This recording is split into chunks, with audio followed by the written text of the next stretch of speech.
Let's have our first look at Kali. In this section, we're going to be having an overview of the graphical user interface. Then, we're going to be looking at the terminal.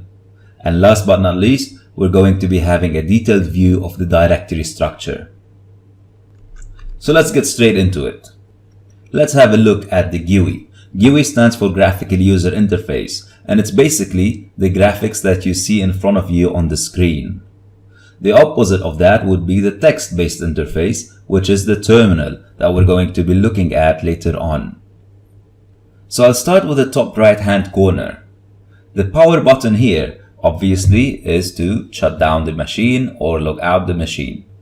The wired connection we'll be coming back to in a second. The proxy is where you set a proxy if you're using any. If you don't know what a proxy is, don't worry about it. We're not going to be using that for this course. The root is because I'm logged in as root, and I can use that to either switch to another user, log out, or control my settings, such as, for example, change my password. Here, I can shut down the machine, I can restart it, or I can cancel and go back.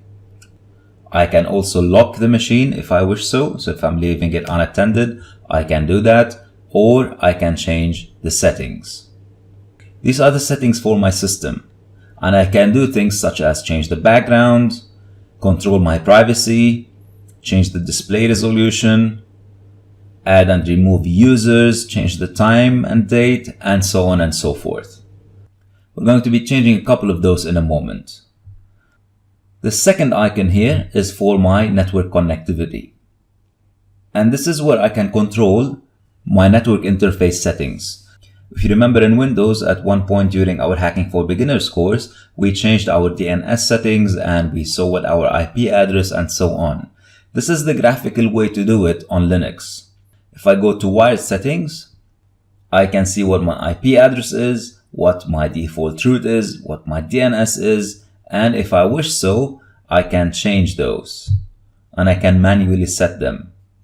To do that, I can go to my IPv4, and like we did in Windows, I can change my DNS settings, change the root, and so on. If I want to change my IP address, I'll click on that drop-down menu and I'll set it to manual. Then I can set my IP address. I'm not going to do that. I'll leave things as they are for now. This is the workspace icon. A workspace is basically all of this, where I'm working right now. This is useful if I want to do different things in different workspaces, such as, for example, let's say I'm browsing and I'm doing some research here, and I want to also be running some commands. But I don't want to miss my visual up. I don't want to be confusing everything altogether. So to do that, I can change to another workspace, and with that, I can open the terminal, run some commands here, leave it running, go back to my workspace 1, continue browsing the internet, doing my research, and so on. Once I'm done, I can go to workspace 2, close that, and then I'll go back to my workspace 1. So this is useful if I'm doing more than one thing at once. This is the screen recording option. It's a free screen recorder that comes with Kali. If you're doing videos like the one I'm doing, for example, you can use that screen recorder. This obviously is the clock and the time and the date and the calendar, which you can use. And this is the equivalent of my computer in Windows.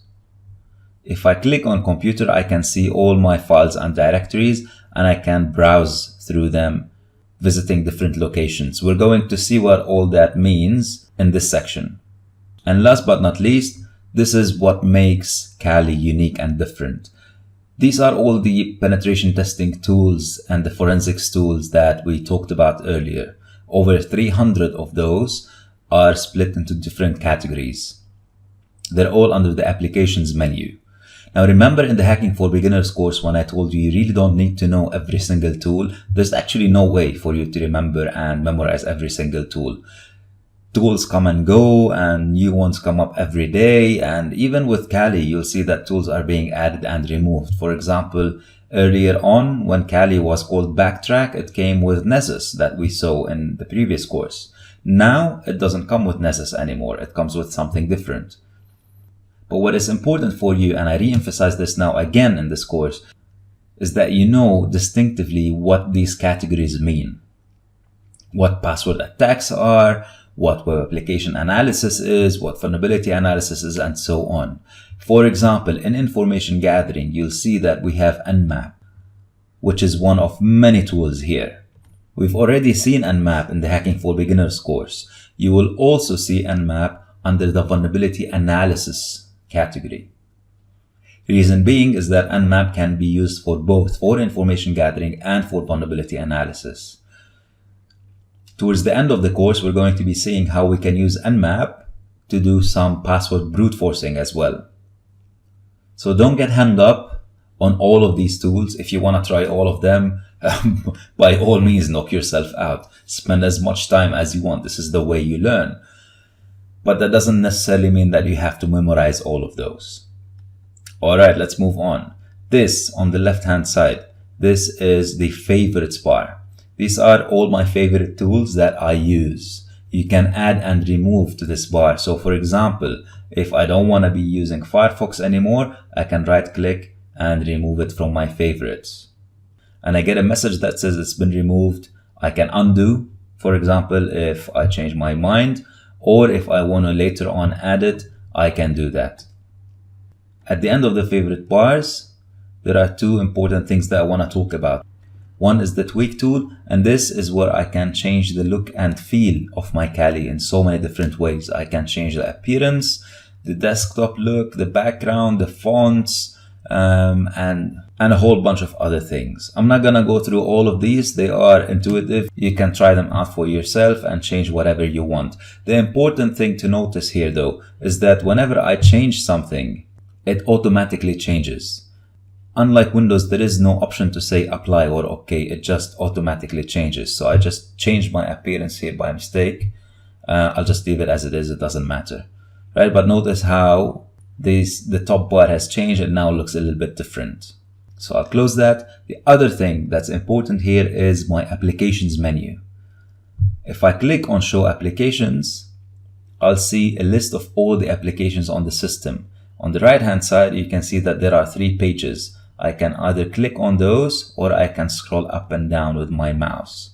The cool thing though is that I can just type whatever I'm looking for and I can find it. So let's say I want to find Nmap. I just type Nmap and it finds it for me. Let's say, for example, I want to change the resolution. I just type resolution and Kali shows me there's a displays option that I can go to. And from here, I can change the resolution. I can make it bigger. I can make it smaller, whatever I prefer really. There are a couple of things that I personally like to change, especially if I'm working in a VM, in a virtual environment. One is the screen lock. I don't like to have a screen lock. This will be under privacy. And I can just switch the screen lock to off. Now, by the way, this will look different. The feel of this will look different than what you would currently have because I just changed it, right? So don't worry too much if this looks different. It's just a matter of switching it on and off, and that will turn off or on the screen lock. Another thing I like to do is to change the power options because I don't want my screen to automatically lock by itself or to go blank by itself. I want to change the blank screen to never. So if I leave my system idle, I don't want my screen to go blank. I just want it to be up and running for whenever I come back to work on it.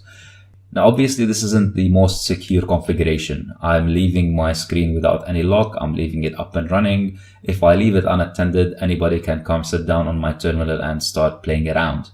I'm just doing that for the sake of this course to demonstrate a couple things for you, and because I'm using a VM that I can pause and stop whenever I want. And it really doesn't have any important information that I care about.